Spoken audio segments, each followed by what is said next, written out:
ఒక స్త్రీ ఎప్పుడు కూడా తన పతివ్రత ధర్మాన్ని చక్కగా పాటిస్తూ ఉండాలి. ఇక ఎప్పుడైతే తను తన ధర్మాన్ని సరిగ్గా పాటించగలదో అప్పుడు తన భర్తతో కలిసి అడవిలో ఉన్నా సరే అక్కడ కూడా సంతోషంగా ఉంటుంది. అలా కాకుండా ఒకవేళ తన ధర్మాన్ని తను పాటించలేదంటే తను పెద్ద భవనంలో ఉన్నా సరే అప్పుడు తను అస్సలు సంతోషంగా ఉండలేదు.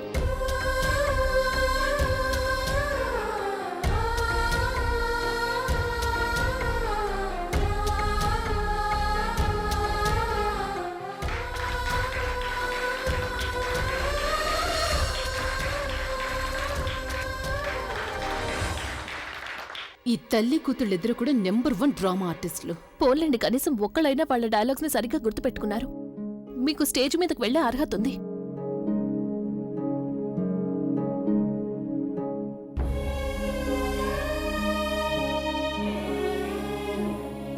వావ్ మా, భలే పర్ఫార్మ్ చేసావు. I'm so proud of you మా.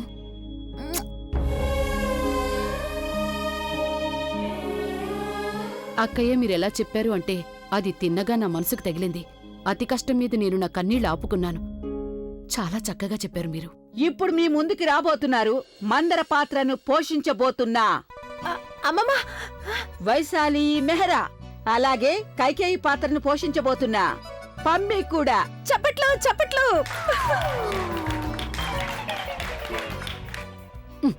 ఇలా ఎందుకు నిలబడ్డావు? మందర ఇలా నిలబడుతుంది ఎక్కడైనా? మందరైతే ఇలా నిలబడుతుంది కదా. మీకు బాగా సూట్ అయింది. ఇది మీకు బాగా వచ్చు కదా, అందుకని మీరే మందర క్యారెక్టర్ చేయొచ్చు కదా. నేనేం చేయను.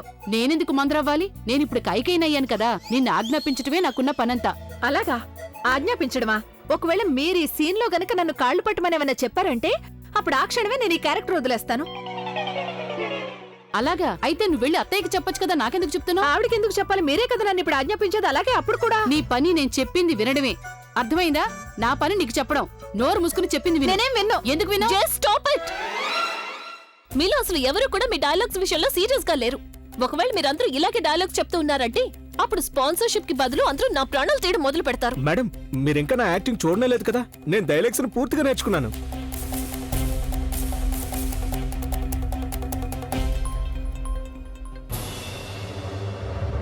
థ్యాంక్ గాడ్ ఈ డ్రామా పూర్తయింది. పద వెళ్దాం.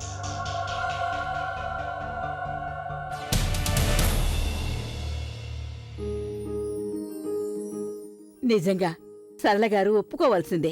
మీరు చాలా బాగా చెప్పారు. ఏదో వచ్చింది చెప్పాను అన్నట్టు. ఇక మేం బయలుదేరతామండి. మీరు మాకు అనుమతి ఇవ్వండి. అరే, ఇంత త్వరగానా? భోంచేసి వెళ్ళండి. లేదండి, లేదు.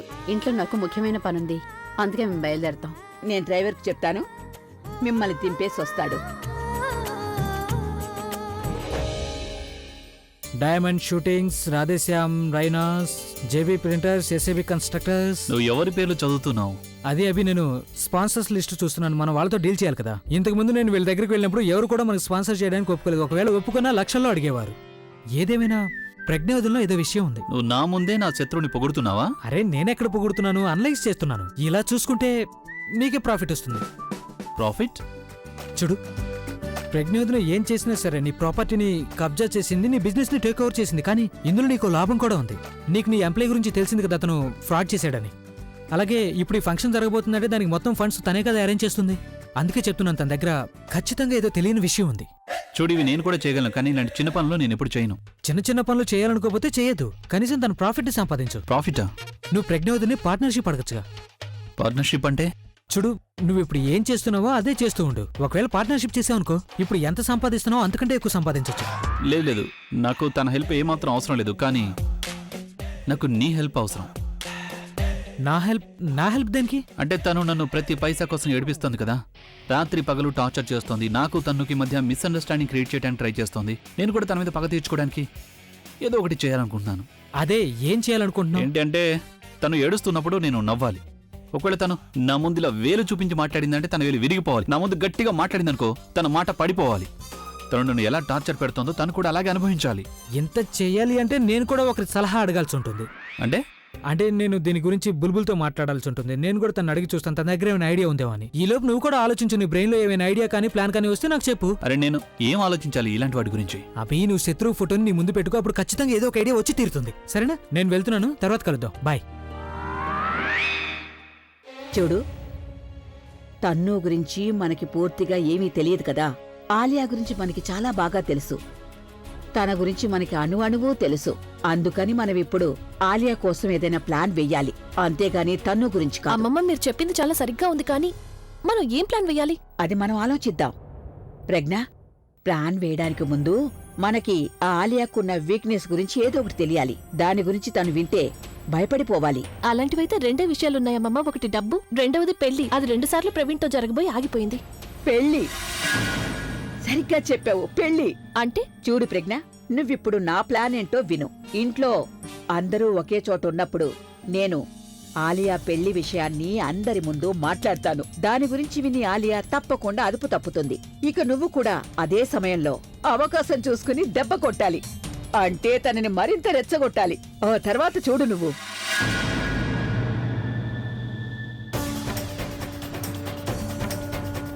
అవునమ్మమ్మ, నేను ఎప్పుడైతే తనకి కోపం తెప్పిస్తానో ఆ కోపంలో తను నా మీద పగ తీర్చుకోవాలనుకుంటుంది. నా మీద పగ తీర్చుకోవడానికి తను ఇంతవరకు ఎవరి హెల్ప్ తీసుకుందో అతన్ని కలవడానికి వెళ్తుంది. అప్పుడు మనం వాళ్ళిద్దరిని రెడ్ హ్యాండెడ్ గా పట్టుకోవచ్చు. అమ్మమ్మ, నిజంగా మీ ఐడియా సూపర్ హిట్. మీ అమ్మమ్మ సూపర్ హిట్ అయినప్పుడు తనిచ్చే ఐడియాలు కూడా సూపర్ హిట్ గా ఉంటాయి కదా. ఇక చూస్తూ ఉండు ముందు ముందు ఏం జరుగుతుంది అని. Robin, robin! ఏంటి వైశాలి, ఏమైంది అసలు నీకు? ఇప్పుడే 2 నిమిషాల ముందే కదా తను నీకు నీళ్ళ గ్లాస్ ఇచ్చి వెళ్ళాడు. మళ్ళీ తనని నువ్వెందుకు పిలుస్తున్నావు? అమ్మమ్మ, అప్పుడు నాకు దాహం వేసింది, కానీ ఇప్పుడు నాకు చాలా ఆకలిగా ఉందమ్మమ్మ. అందుకే నేను తనని పిలుస్తున్నాను. కానీ ఉన్నట్టుండి ఏమైంది నీకు అసలు ఇంత ఎక్కువగా ఆకలి వేయడానికి? ఎందుకు తనని ఇంత గట్టిగా అరిచి పిలుస్తున్నావు నువ్వు? అది చాలాసేపటి నుంచి మాట్లాడుతూనే ఉన్నానుగా, అలాగే మాట్లాడుతూ ఉండడం వల్ల కడుపు మొత్తం లోపలికి వెళ్ళిపోయింది. అందుకని అయితే మీరు ఒక పని చేయొచ్చు కదా, త్వరగా ఏదో ఒకటి తినండి. లేకపోతే ఇంకాసేపు అయిందంటే మీ కడుపు వెళ్ళి మీ వీపుని తినేస్తుందేమో, శాండ్విచ్ అనుకోని.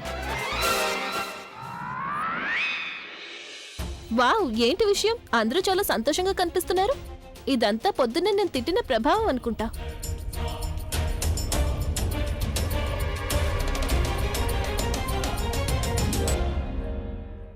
ఇందు, ఏంటక్కా? ఒక విషయం చెప్పు, మీ ఊర్లో మంచి అబ్బాయి ఎవరైనా ఉన్నారా? అక్క, ఏంటి నువ్వు అలా అడుగుతున్నావు? మా ఊర్లో అయితే ఒకరికి మించిన వాళ్ళు ఒకరుంటారు. కానీ అక్క, నువ్వు ఈ వయసులో ఆ అబ్బాయిల గురించి ఎందుకు అడుగుతున్నావు నువ్వు? ఇందు, జోకులేయద్దు. నేను పెళ్లి టెన్షన్లో ఉన్నాను. నీకేమో తమాషాగా ఉందా? ఎవరి పెళ్లి గురించి? ఆలియా పెళ్లి.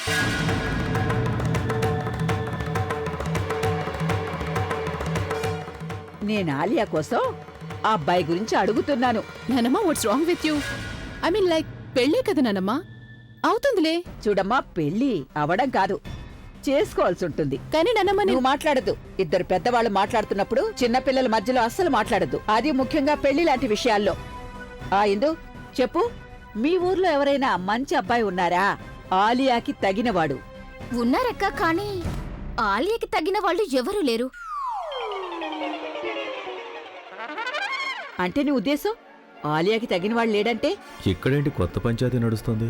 వీళ్ళ గోల్లో పడే కంటే దాన్ని దూరం నుండి చూడటం మంచిదనిపిస్తుంది. నువ్వొక పని చెయ్యక ఆలియా కోసం ఇక్కడ ఎవరినైనా అబ్బాయిని చూడు. లేకపోతే నువ్వు తననే అడుగు, తనెవరినైనా ప్రేమిస్తుందోనని. ఓ ప్లీజ్, ఇనఫ్ ఇస్ ఇనఫ్. మీరందరూ నా పెళ్లి గురించి టెన్షన్ పడాల్సిన అవసరం లేదు. ఆయన నాకు ఇప్పుడే పెళ్లి చేసుకోవాలని లేదు నానమ్మ. ఒకవేళ చేసుకోవాలనుకునే డోంట్ వరీ, అబ్బాయిలు మన ఇంటి ముందు లైన్ కడతారు. అలాగైతే ఆలియా, నువ్వు ఒక్కసారి నా ఇంట్రెస్ట్ కోసం సరే అని చెప్పు. ఎందుకంటే నేను తెలుసుకోవాలి అసలు ఏ టైప్ అబ్బాయిలు నిన్ను పెళ్లి చేసుకోవడానికి ఇంటి ముందు లైన్ కడతారు అని. What you mean by A type అబ్బాయిలు లైన్ కడతారు అంటే? నన్ను పెళ్లి చేసుకోవడానికి ఎవరంగీకరించారు చెప్పు? అదే నేను తెలుసుకోవాలనుకుంటున్నాను. నిన్ను పెళ్లి చేసుకోవడానికి అసలు ఏ అబ్బాయి ఒప్పుకుంటాడో నేను చూడాలి కదా. నువ్వు మాట్లాడకుండా ఉండు. నేను మధ్యలో మాట్లాడమని ఎవరైనా నీకు చెప్పారా ఏంటి? నేను మాట్లాడడానికి నాకు ఎవరు పర్మిషన్ ఇవ్వాల్సిన అవసరం లేదు, ఎందుకంటే ఇది నా ఇల్లు. స్వీట్ హార్ట్, ఇల్లు మాత్రమే నీది, కానీ ఈ ఫ్యామిలీ నీది కాదు కదా. అయినా ఇది మా ఫ్యామిలీ మ్యాటర్. మేమందరూ దీని గురించి డిస్కస్ చేసుకుంటున్నాం. దీనికి నీకు అసలు ఎలాంటి సంబంధం లేదు. అందుకని నువ్వు నీ ఐడియాస్ ని నీ దగ్గర పెట్టుకుంటే చాలా మంచిది. అలీ, ఇది నీకు ఫ్యామిలీ మ్యాటర్ అని నువ్వు అనుకుంటున్నావు, కానీ నా దృష్టిలో ఇది మనీ మ్యాటర్. ఒకవేళ నీకు పెళ్లి కుదిరిందంటే అప్పుడు దానికి నా డబ్బే కదా ఖర్చు అవుతుంది. అందుకే నీ పెళ్లి ఏ అబ్బాయితో జరుగుతుందో అది నేను తెలుసుకోవడం చాలా ముఖ్యం. నువ్వు టెన్షన్ పడాల్సిన అవసరం ఏం లేదు, ఎందుకంటే నేనేమి ఇప్పుడు పెళ్లి చేసుకోవడం లేదు. అందుకని నీ డబ్బులు కొంచెం కూడా ఖర్చు అవ్వవు. ఆలియా, నువ్వు విషయాన్ని దాటేస్తున్నావు. ఇది నా డబ్బు గురించి కాదు, అలాగే నువ్వు పెళ్లి చేసుకోవడం గురించి కూడా కాదు. యాక్చువల్లీ నువ్వు పెళ్లి చేసుకోవాలనుకోకపోవడం కాదు, ఎవరు నిన్ను పెళ్లి చేసుకోవడానికి సిద్ధంగా లేరు. Enough is enough. ఏంటి ఏమైంది? ఇప్పుడు నేనేమైనా తప్పుగా అన్నానా? నువ్వు నీ హద్దుల్ని దాటుతున్నావు. అయినా ఆలియా, నువ్వు ఎంతకాలం ఎదుటి వాళ్ళ రిజెక్షన్ ని నీకే పెళ్లి చేసుకోవాలని లేదు అని చెప్తూ ఉంటా. ఇప్పుడు నువ్వు ఇంకొక మాట ఎక్కువగా మాట్లాడినా సరే నాకు మాట్లాడాల్సిన అవసరం ఏమీ లేదు ఆలియా, ఎందుకంటే నీ పాస్ట్ దానికదే మొత్తం అంతా చెప్పేస్తుంది. నువ్వు ప్రవీణ్ని పెళ్లి చేసుకోవాలనుకున్నావు కదా, 2 సార్లు జరగబోయి ఆగిపోయింది. ఎందుకంటే ప్రవీణ్కి నీ గురించి ఎన్నో ఏళ్ల నుండి తెలుసు, అయినా సరే తను నిన్ను పెళ్లి చేసుకోవాలనుకోలేదు. నాకు తెలుసు ఇక్కడ చాలా మందికి నువ్వు ఇంకా సెటిల్ అవ్వలేదు అని చాలా బాధగా ఉండుంటుంది, కానీ నాకైతే ఎదుటి వాళ్ళ లైఫ్ నాశనం కాకుండా ఉన్నందుకు చాలా సంతోషంగా ఉంది. నోరు మూసుకో ప్రజ్ఞ, లేకపోతే ఏం చేస్తావు నువ్వు? నువ్వు నాకు ఎవరినైనా పెళ్లి చేసుకుని చూపించు చాలు.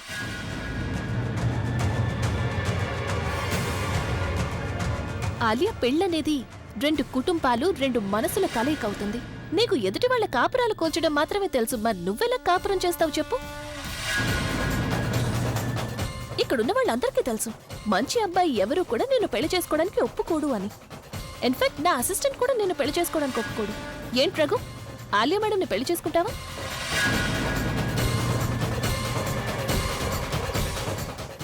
చూసావా ఆలియా, రఘు నేను అడిగిన ప్రశ్నకి జవాబు కూడా చెప్పడం లేదు. అంటే నీకు ఇంకా అర్థం కాలేదా? నువ్వు చెప్పిన ఆ లైన్ ఏర్పడటానికి ముందే చెల్లాచెదరైపోయింది.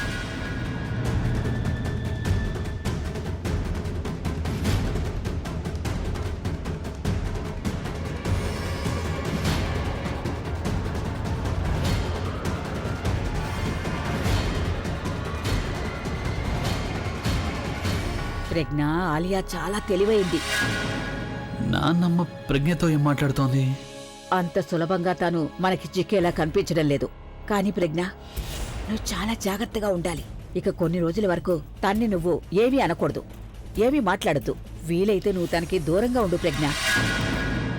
తనకి మర్చిపోయింది అంటే ఎంతకైనా తెగుస్తుంది. నేనింతవరకు ఆ సంఘటన మర్చిపోలేదు. ఆ రోజు తను బుల్బుల్ విషయంలో. నా గురించి నేను చూసుకుంటాను, మీరేమీ కంగారు పడకండి అమ్మమ్మ.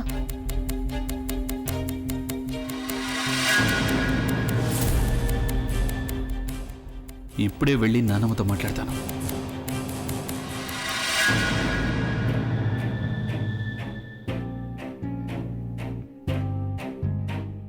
నానమ్మా, అభి, నువ్వు ఈ టైంలో ఏమైంది బాబు? నిద్ర పట్టడం లేదా? మా నాన్నమ్మ నా దగ్గర విషయాన్ని దాచిపెడుతుంటే నాకు నిద్రేలా పడుతుంది. నేనేం దాచిపెట్టాను బాబు? నానమ్మా, ఒకవేళ నువ్వు నా దగ్గర ఏ విషయం దాచలేదంటే మరి నువ్వు నా శత్రువుతో కలిసి ఏం మాట్లాడుతున్నావు? చూడనమ్మా, నువ్వు నాకు అబద్ధాలు చెప్పదు. ఎందుకంటే మీ ఇద్దరిని చూస్తే తను నీకు ఆర్డర్ వేస్తోంది, నీ మీద కోపడుతుంది అనిపించట్లేదు. మీ ఇద్దరిని చూస్తుంటే ఎలా అనిపిస్తుందంటే ఏదో తల్లి కూతుళ్ళు ఇద్దరు ఆప్యాయంగా మాట్లాడుతున్నట్టుంది. నేను అలాగే మాట్లాడాను, తల్లి కూతురుతో మాట్లాడినట్టు. ఎందుకు నానమ్మా? మరి నేనేం చేయాలి? నువ్వు ఏ విషయాన్ని కూడా పట్టించుకోవడం లేదు. అలా నేను పట్టించుకునే విషయం ఏంటో అది చెప్పు ముందు నాకు. ఆలియాకి పెళ్లి చేయడం గురించి. నీకసలు ఆ విషయం గుర్తు కూడా లేదు. చెల్లెలికి పెళ్లి చెయ్యాలని నీకసలు కొంచెం కూడా ఆలోచన లేదు. ఒక పెళ్లిడికొచ్చిన ఆడపిల్ల ఇంట్లో ఉంటే ఎలా ఉంటుంది అని. దాని గురించి తనతో మాట్లాడాల్సిన అవసరం ఏమొచ్చింది? ఈ విషయం గురించి నాతో కూడా మాట్లాడొచ్చు కదా. ఇలా చూడబి, ప్రతి విషయాన్ని చెప్పడం కుదరదు. నీకు తెలుసు కదా, ఇంట్లో అన్ని విషయాల్లో తన నిర్ణయమే నడుస్తుంది అని. నీకు తన్నుకి జరగాల్సిన పెళ్లి కూడా ఆపేసింది తను. మరి తన అనుమతి లేకుండా మనం ఆలియా పెళ్లిని ఎలా చేయగలం నువ్వే చెప్పు. అందుకనే నేను తనని వేడుకుంటున్నాను. తను మన ఆలియా కోసం ఒక మంచి అబ్బాయిని ఎవరైనా చూసి పెట్టాలని. తనకి మర్యాదిచ్చి తనతో ప్రేమగా మాట్లాడావంటే అప్పుడు తను మన ఆలియా పెళ్లికి అంగీకరిస్తుంది. చూడబి, నా మనవరాలి సంతోషం కోసం తన ముందు ఒకవేళ తల వంచినా కూడా అప్పుడేమవుతుంది? నానమ్మ, ఆలియా కోసం నువ్వు తన ముందు తల వంచాల్సిన అవసరం ఏమాత్రం లేదు. నేను ఒప్పుకుంటాను, నేను టెన్షన్లో ఉన్నాను, బిజీగా ఉన్నాను, కానీ నేను ఇప్పుడు వచ్చేసాను కదా. ఐ విల్ హ్యాండిల్ ఎవ్రీథింగ్ నానమ్మ. నాకు పూర్తిగా తెలుసు బాబు, నీకు నీ బాధ్యత గురించి బాగా తెలుసు. కానీ అభి, నువ్వు నా గురించి కూడా తప్పుగా అనుకోవద్దు. నేనేం చేసినా నీ మంచి కోసమే చేస్తాను. ఆ ప్రజ్ఞ నా నుండి నా సర్వస్వాన్ని లాగేసుకుంది నానమ్మ. నానమ్మ, నువ్వు ప్లీజ్ తనతో అస్సలు మాట్లాడకు. ఆలియా మారిపోయింది. ఏ ప్రజ్ఞనైతే నేను ప్రేమించానో తను కూడా మారిపోయింది నానమ్మ. ఇప్పుడు నువ్వు ఒక్కదాని ఉన్నావు నానమ్మ. నేను నిన్నే ప్రేమిస్తున్నాను, నీ మీదే నమ్మకం పెట్టుకున్నాను నానమ్మ. ఒకవేళ ఈ ప్రేమ నమ్మకం కూడా పోతే ఇక నేను ప్రాణాలతో ఉండలేనేమో. అందుకే నానమ్మ ఈరోజు నాకు ప్రామిస్ చేయాలి. నువ్వు నాకు ఎప్పుడు అబద్ధం చెప్పను అని మాట ఇవ్వాలి. ఎప్పుడు నువ్వు నా దగ్గర ఏ విషయమూ దాచిపెట్టకూడదు. ఇప్పుడు నేనేం చెయ్యాలి? నిజం చెప్పలేను, అలాగని అబద్ధపు ప్రమాణం కూడా చెయ్యలేను. ప్రామిస్ మీ నానమ్మ. తండ్రి భగవంతుడా, నన్ను క్షమించు.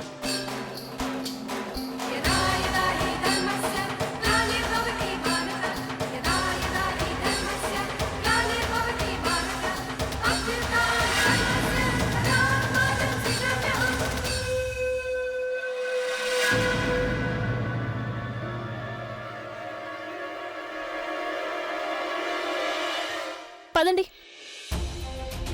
నేను ఎక్కడికి రాను. చాలా ముఖ్యమైన పని ఉంది. పదండి, ఇట్స్ అన్ ఆర్డర్. నేను కూడా ఇప్పుడు ఒక ముఖ్యమైన పనిలో ఉన్నాను. నేను ఎక్కడికి రాను. లేదు, నా ముఖ్యమైన పని మీ ముఖ్యమైన పని కంటే చాలా ముఖ్యమైనది. పదండి వెళ్దాం. నేను చెప్పాను కదా ఎక్కడికి రాను అని. అది ఒక ఇంపార్టెంట్ స్పాన్సర్ దగ్గర నుంచి వీడియో కాల్ వచ్చింది. అతను డీల్ ఫైనల్ చేయడానికి ముందు మీతో మాట్లాడాలి అంటున్నాడు. మీతో మాట్లాడకపోతే డీల్ క్యాన్సిల్ అయిపోతుంది. నాకేమైనా డబ్బు వస్తుందా లేకపోతే ఏమైనా నష్టం జరుగుతుందా? You just wait. నేను నానమ్మతో ఒక ముఖ్యమైన విషయం మాట్లాడాలి. నానమ్మ ప్లీజ్, నువ్వు నాకు ప్రామిస్ చేయాలి. నువ్వు ఇంకెప్పుడు సరే, మీరు రాకపోతే నేను కూడా ఇక్కడే ఉంటాను. నానమ్మ నువ్వు పడుకో. పదా. పోనీలను చేయడం కాదు, ఇది మీ పని. పదా. ఇప్పుడు నాకు అర్థమైంది ప్రజ్ఞ రోజు తనని తాను ఎలా సంభాళించుకొస్తుందో అని. నేను ఒకే ఒక్క రోజులో అభి ముందు ఎమోషనల్ అయిపోయాను. కానీ తను ఒకే గదిలో ఉంటోంది. అలాంటప్పుడు తను ఎలా ఎమోషనల్ కాకుండా ఉంటుంది? ఓ మై గాడ్, ఈ ఆలియా. నేను ఆలియా కోసం ఇల్లంతా వెతికాను, కానీ నాకు తను ఎక్కడ కనిపించలేదు. అసలు ఈ ఆలియా ఉందే, ఇంత చిన్న విషయాన్ని కూడా తను భరించలేదు. ప్రజ్ఞేదో అంటే ఆ కోపం మనమే చూపిస్తోంది. నాకు చాలా భయం వేస్తుంది. ఒకవేళ కోపంలో తనని తాను ఏమైనా చేసుకుంటుందో. వెళ్ళి వెతుకు తన కోసం. అలాగే వెంటనే తను ఆపాలి. ఎందుకంటే ఈసారి తను ఏమైనా పిచ్చి పని చేసిందంటే అప్పుడు నేను జీవితాంతం తనకు హెల్ప్ చేసే ప్రయత్నం కూడా చేయను. ఒకవేళ తను చనిపోయిందంటే అప్పుడు మీరు తనకి హెల్ప్ చేసే అవకాశం కూడా దొరకదు మీకు. అసలు నేను ఆలియా ఫోన్ చేస్తోంది. ఆలియా ఎక్కడున్నావు నువ్వు?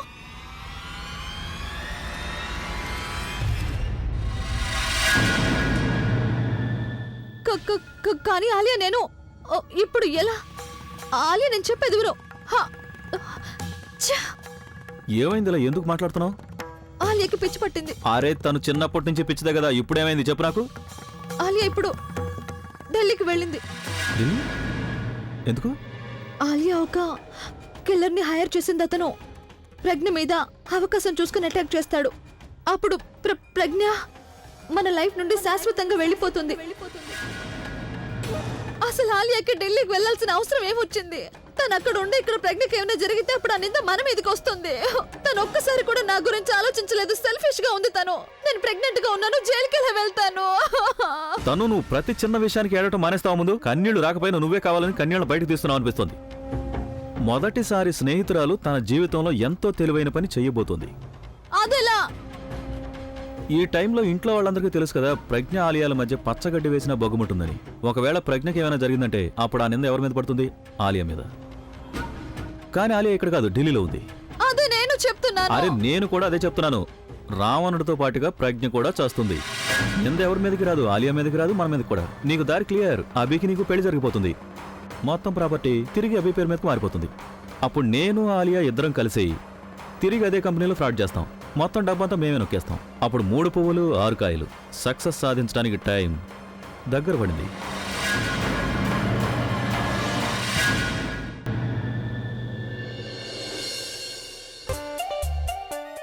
ఏది కాల్? కాల్ ఏది? వస్తుంది కదా, కాసేపట్లో వస్తుంది.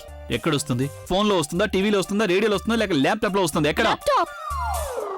ల్యాప్టాప్ లోనే ఫోన్ వస్తుంది. ల్యాప్టాప్ ఎక్కడ? ఉంది కదా, నేను తీసుకొస్తాను. మీరు ఇక్కడే ఉండండి, నేను వెళ్ళి తీసుకొస్తాను.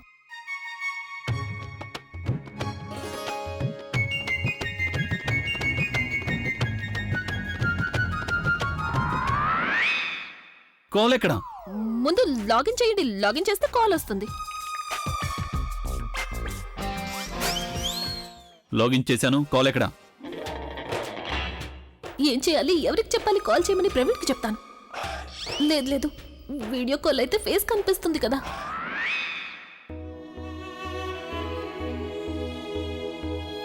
భగవంతుడా, నువ్వే ఏదో ఒకటి చేయి. వీలైతే నువ్వే కాల్ చేయి. కాల్ ఎక్కడ? Where is the call? అది టైం చూడండి. యుఎస్ లో ఇప్పుడు ఉదయం అయి ఉంటుంది కదా. ఫారెన్ లో స్పాన్సర్ ఇప్పుడు టిఫిన్ చేస్తూ ఉంటాడు. అతను బ్రేక్ఫాస్ట్ చేసిన తర్వాత మనకు కాల్ చేస్తాడు. అంటే దీని అర్థం అతను ఇంతవరకు కాల్ చేయలేదా? ఒకవేళ ఎవరు కాల్ చేయలేదంటే నువ్వు నన్ను ఎందుకు పిలిచావు? నీకు తెలుసా నీ నాన్నమ్మతో ఎంత ఇంపార్టెంట్ విషయం మాట్లాడుతున్నాను ఏంటో? మీరు అమ్మమ్మతో ఎప్పుడైనా మాట్లాడుకోవచ్చు అనుకున్నాను. మరి కాల్ కూడా ఎప్పుడైనా చేసుకోవచ్చు కదా. అయినా నీ స్పాన్సర్ కదా, నువ్వు మాట్లాడుకో. నేను ఎందుకు మాట్లాడాలి? అరే లేదు లేదు, మీరు అలా ఎలా వెళ్తారు బయటికి? నేను కాల్. అరే మాట్లాడండి మాట్లాడండి, కాల్ వచ్చింది. థ్యాంక్ గాడ్ నేను బతికిపోయాను. కానీ ఇప్పుడు ఈ వీడియో కాల్ ఎవరు చేశారు?